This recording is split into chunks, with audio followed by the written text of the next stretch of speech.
De retour dans l'Africa News, notre plateau est toujours au complet. À ma gauche, notre invité, monsieur Nyang Enon, est ingénieur informatique. Et à ma droite, mes deux éditorialistes, Malika Cher et Gracien Rokinde-Kiza. Et tout de suite, c'est le dossier du jour.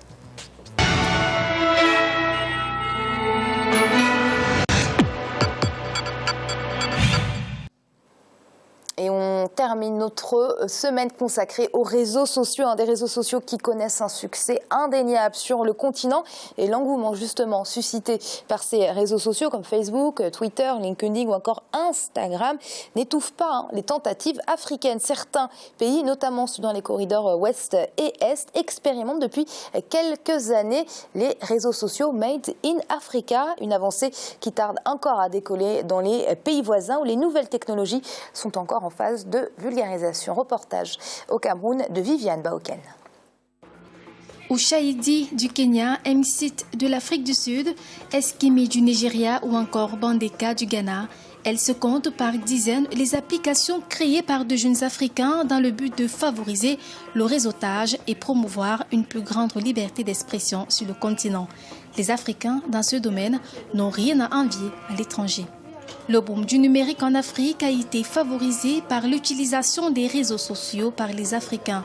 Au début des années 2010, après le décollage du réseau social américain Facebook, les startups africains ont très vite compris l'intérêt des médias sociaux et le marché que représente l'Afrique dans ce domaine.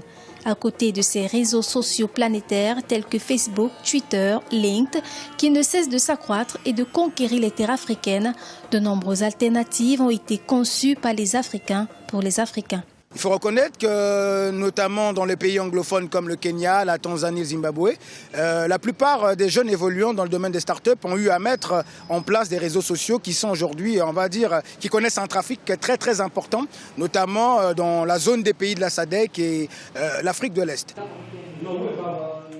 Selon les statistiques, M-Sit est le premier réseau social africain développé par des Sud-Africains. Ce média social compte aujourd'hui un peu plus de 50 millions d'abonnés, dont 15 millions sont actifs. Derrière lui, plusieurs médias sociaux restent présents sur le marché. Mais la cote de ces réseaux sociaux demeure faible. Leur utilisation est plus accrue en Afrique australe. Les experts évoquent un manque de volonté politique. Il y a d'abord une volonté politique parce que pour pouvoir créer, pour pouvoir permettre, stimuler la création des réseaux sociaux, on a besoin de la connexion, on a besoin des formations, on a besoin d'informations. Donc, il y a une volonté politique réelle, manifeste. Quand vous assistez à une conférence sur les TIC au Rwanda, le président rwandais, il est là, il est présent, il a une volonté affirmée. Tout le monde se souvient certainement du projet Smart Africa où il a donné $1 million pour permettre, n'est-ce pas, la création d'un hub, d'un centre de technologie où les Africains pouvaient, n'est-ce pas, développer des applications, tout ce qui a trait au numérique. Contrairement à l'Afrique australe, l'Afrique centrale accuse un grand retard dans la promotion des médias sociaux typiquement africains. Les internautes restent encore figés sur les modèles étrangers, au détriment des plateformes conçues par les Africains. Au Congo, par exemple, les startups préfèrent développer des applications plutôt qu'un réseau social. Lorsqu'on compare la visibilité des Congolais sur les réseaux sociaux, on constate que les réseaux sociaux comme Facebook occupent la première place. Et ensuite, c'est Twitter. Et ensuite, ce sont des réseaux sociaux secondaires tels que i5 et autres. Donc, il est assez difficile de parler de réseaux sociaux proprement congolais. Pourquoi ? Parce que je pense que la plupart des jeunes start-upers aujourd'hui se lancent beaucoup plus dans des applications de type mobile que dans la conception de plateformes permettant à différentes personnalités d'échanger toute forme de fichiers et également de communiquer. Le Cameroun a connu plusieurs tentatives non fructueuses dans le secteur des médias sociaux locaux. Les plateformes telles que Camerlink et Camerbone ont connu un certain engouement à leur lancement. Mais au fil du temps, les clics se sont fait rares. Je travaillais avec un Camerounais qui réside à Londres. Il avait un réseau social qu'on appelle Camerounlink, Camerlink. Ce réseau social, au niveau du contenu, l'interface, il y a une certaine intuitivité. C'est intéressant. 2-3 ans plus tard, ça ne décolle pas. On a moins de 500 000 utilisateurs. Vous comprenez donc qu'il y a un problème de marketing. Vous allez par exemple au Nigeria, il y a une application qu'on appelle Yoko. Yoko qui est mise sur pied par le célèbre pasteur évangéliste, le pasteur Christ. C'est 10 millions d'utilisateurs. Vous comprenez ce que ça peut représenter. Ça veut dire quoi? C'est des gens qui mettent des moyens dans le marketing, dans la communication. Malgré l'environnement difficile, certains jeunes gardent espoir. C'est le cas de Martial et Kingsley. En 2014, ces deux jeunes ingénieurs informaticiens camerounais ont mis en place un réseau social dénommé Wagstar. L'objectif étant de réunir les talents dans le monde. Ils ne ménagent donc aucun effort. Les défis sont grands. En mars 2015 déjà, nous avons donc commencé à faire la propagande proprement dite de Wagstar. Actuellement, déjà, nous avons près de 1400 utilisateurs. Au début, nous avons 6 passions. On avait restreint un peu le domaine. Mais les gens ont dit, OK, pourquoi seulement ces 6 passions-là? Il faut qu'on élargisse un peu le domaine. Et on a donc permis à tout le monde de pouvoir ajouter sa passion. Donc, aujourd'hui, on se retrouve à près de 40 passions. Avec près de 10 000 connexions, 10 000 relations entre utilisateurs. Donc, le réseau, ça, il est en train de prendre de l'ampleur, il est en train de vivre.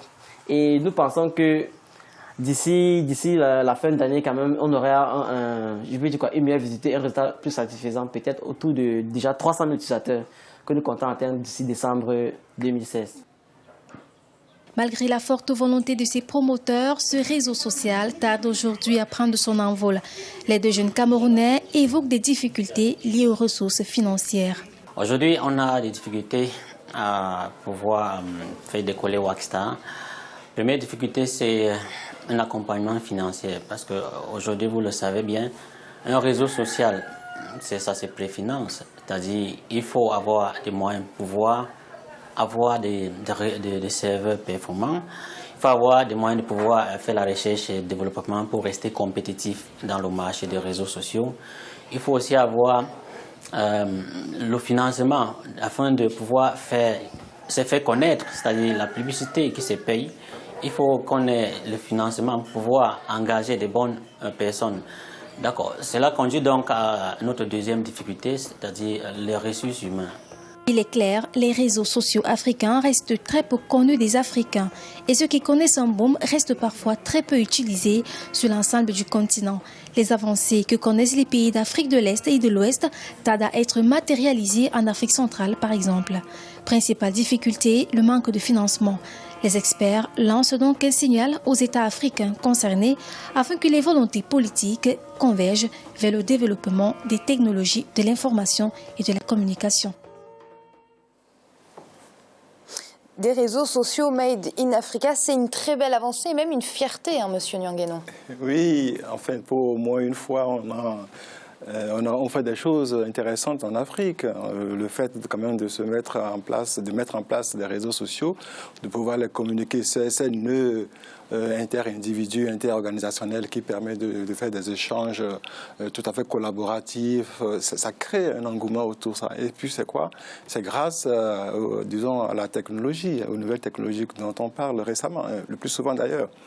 Donc, en fait, on a cité les différents problèmes qui sont encore, qui plombent encore, le développement de ces réseaux-là. Pourquoi on parle? Déjà, en Afrique, le problème d'énergie se pose fortement. Bon, il y a des délestage dans beaucoup de pays africains qui n'arrivent pas à décoller ce côté-là.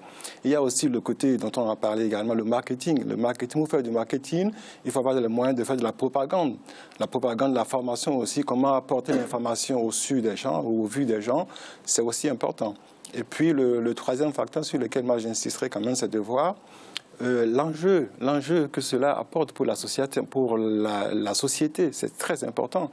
Parce que plus on communique entre nous, entre soi, le développement, que ce soit au niveau local, au niveau international ou au niveau global, se met en place. Et c'est très important de noter cet aspect-là. Gratien, les réseaux sociaux, les TIC, plus généralement, sont en plein boom sur le continent. Certains pays comme le Rwanda ont très bien su capitaliser sur ce segment. D'autres comme le Sénégal sont sur le bon chemin. Et puis, il y a une autre catégorie qui n'arrive pas à surfer sur cette vague. Pourquoi? Comment on explique une telle disparité? Entre le Rwanda, par exemple, et la République démocratique du Congo, il y a un fossé en termes d'évolution numérique. Il y a un grand fossé. Surtout, il faut savoir qu'il y a un Congolais qui a créé une tablette mais on ne connaît pas cette tablette, on ne l'a jamais vue. Et on voit bien à côté le Rwanda, un petit pays qui n'a pas beaucoup de ressources, mais il y a une grande volonté, surtout des dirigeants. Il y a quelqu'un qui l'a dit au niveau du président Kagame, au niveau des TIC, il est connu dans le monde, même il y a un organisme international, mondial, où il doit être dirigeant de cet organisme. Il fait beaucoup de déplacements sur ça. Et au Rwanda, c'est un passionné en fait. Il suit de près ces technologies et il encourage beaucoup les jeunes. Il y a un cadre, il y a la fibre optique, il y a des moyens, des ensembles qui sont mis en place pour les jeunes. Et on aide beaucoup les jeunes à créer, à avancer. Pour lui, il a bien compris qu'il n'a pas assez de travail dans la production. Il faut aussi, dans la production des biens, il faut aussi produire des services. Au Rwanda, par exemple, il y a beaucoup de choses qui se vendent sur Internet. Il y a beaucoup de choses qu'on peut consulter sur Internet. Finalement, Internet, les réseaux sociaux deviennent des choses qui sont courantes. Il y a même, on va jusqu'à des consultations, par exemple, au niveau médical, entre les centres de santé et les hôpitaux. Cela veut dire que ce sont des évolutions qui vont aider les Rwandais à bien vivre et éventuellement à produire pour exporter. C'est-à-dire qu'il a une certaine vision du développement d'un pays. Alors, Malika, de quelle manière le secteur numérique participe au développement économique et social de nos pays ? Justement, ce secteur-là de l'économie numérique permet aux différents secteurs de s'améliorer. Aujourd'hui, on utilise le secteur de la santé, par exemple, le secteur de la santé utilise l'éthique. Le secteur de l'éducation utilise l'éthique. Donc, c'est un vecteur, justement, les TIC, qui permettent l'amélioration, je dirais, de l'enseignement, des soins de santé. Vous pouvez aujourd'hui avoir des consultations médicales à distance dans des pays africains où le réseau sanitaire est peu développé dans certaines régions. Donc c'est un outil formidable pour permettre le développement des régions reculées qui n'ont pas forcément les dispositifs adéquats comme l'ont les villes dans le continent africain. Donc il faut mettre le paquet dans ces domaines-là.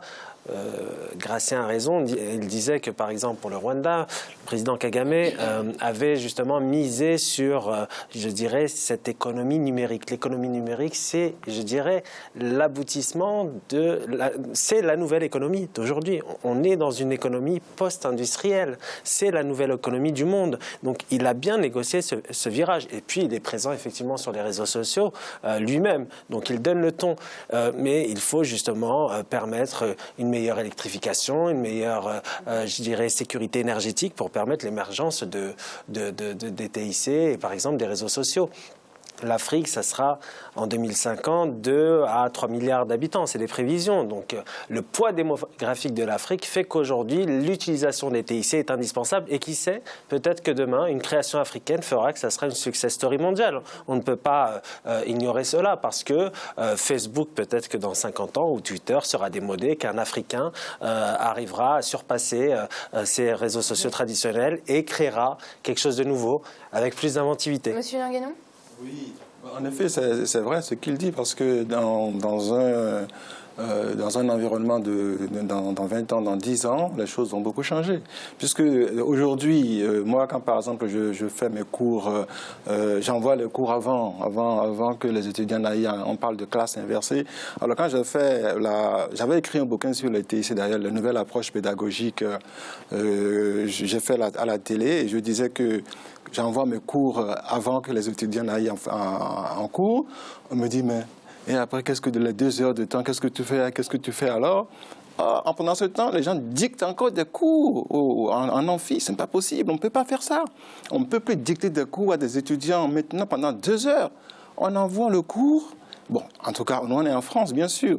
Mais là-bas, il y a des problèmes, comme j'ai dit tout à l'heure, des problèmes énergétiques qui font qu'il y a un problème. Effectivement, on peut faire des supports de cours, mais quand même, entre nous, arrêtons de dicter des cours encore comme il y a 20 ans. C'est pas possible. Oui, c'est vrai que cette évolution numérique impacte beaucoup le développement du continent. Et moi, ce qui me chagrine un peu, Gracien, c'est qu'on a des chefs d'État complètement dépassés, qui n'investissent rien dans les TIC. Et pourtant, le continent africain est un vivier de talent dans ce domaine. Je veux vraiment le rappeler autour de ce plateau. Mais il y a un problème, justement, au niveau de la compréhension. Ces présidents, il y en a qui connaissent les réseaux sociaux, d'autres qui ne les connaissent pas. Même parmi ceux qui les connaissent, n'aimerait pas que les jeunes les connaissent. Par exemple, on sait bien ce qui se passe dans plusieurs pays. Il y a des gens qui, par exemple, quand WhatsApp est bloqué, qui arrivent à passer par les VPN. Donc, ça veut dire qu'ils essaient de contourner et ça fait partie de la répression. Du moment où on veut mater son peuple, on l'empêche même d'accéder sur le réseau. Donc, finalement,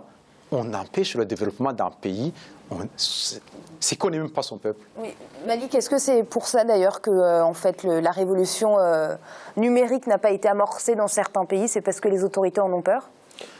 Certainement, parce que dans certains pays, les réseaux sociaux sont très mal vus, parce que c'est un véritable contre-pouvoir. Et puis, c'est une véritable agora, tout le monde s'exprime, tout le monde veut, justement... Un Africain, parfois, dans certains pays, ne peut pas exprimer ses idées, par exemple, publiquement, il les exprime parfois sur Facebook ou Twitter. Et Dieu sait que parfois, c'est compliqué pour lui de le faire, parce que parfois, il est poursuivi même pour des propos qu'on peut juger inoffensifs ou qui n'atteignent pas forcément à la sûreté de l'État. Donc, il y a des cas, malheureusement, qui se sont répétés ces dernières années dans nombreux pays. Est très souvent utilisé Exactement. par nos gouvernements et pour pourquoi censurer les réseaux sociaux. Et parce que ça se passe souvent lors des élections présidentielles. Et c'est le motif. Allez-y. Ouais. Allez-y, monsieur Nyonguenon. J'ai été témoin pendant mes vacances au Bénin. Un responsable politique aurait, disons, commenté un peu quelques disons, décisions politiques. Et ce monsieur a été sanctionné, il a été viré parce qu'on dit qu'il a l'obligation de retenue, l'obligation de l'obligation de réserve à cet état-là. Donc c'est quand même c'est n'importe quoi. Et puis on a au Maroc également, Malik, un WhatsApp a été coupé d'ailleurs. Oui, c'est étonnant. Et d'ailleurs, les internautes marocains sont très révoltés par ces décisions-là. Parce que très actifs d'ailleurs, les Marocains sur les réseaux sociaux. Oui, les Africains du Nord sont très actifs sur les réseaux sociaux. Il y a le meilleur taux de pénétration justement d'Internet dans ces pays-là. Ils sont très, très influents. On l'a vu, le rôle des réseaux sociaux dans les soulèvements qu'il y a eu dans ces pays-là nord-africains. On a appelé le printemps arabe la révolution 2.0 et j'avais même un invité autour de ce plateau qui a parlé de révolution 3.0. C'est pour vous dire à quel point les réseaux sociaux ont permis ces soulèvements populaires. Effectivement. Et puis, ils se révoltent aussi pour le côté pratique, parce que ce qu'ils veulent aussi, c'est que ces réseaux sociaux sont de plus en plus pratiques pour eux, pour contacter leurs proches plus facilement. Donc, c'est vraiment un facilitateur de vie, je dirais, les réseaux sociaux. Et c'est, je dirais, ridicule de bloquer ces applications qui est d'un intérêt commun. Et c'est l'heure de marquer une nouvelle pause. On se retrouve très vite pour la suite de l'Africa News. On va tout de suite.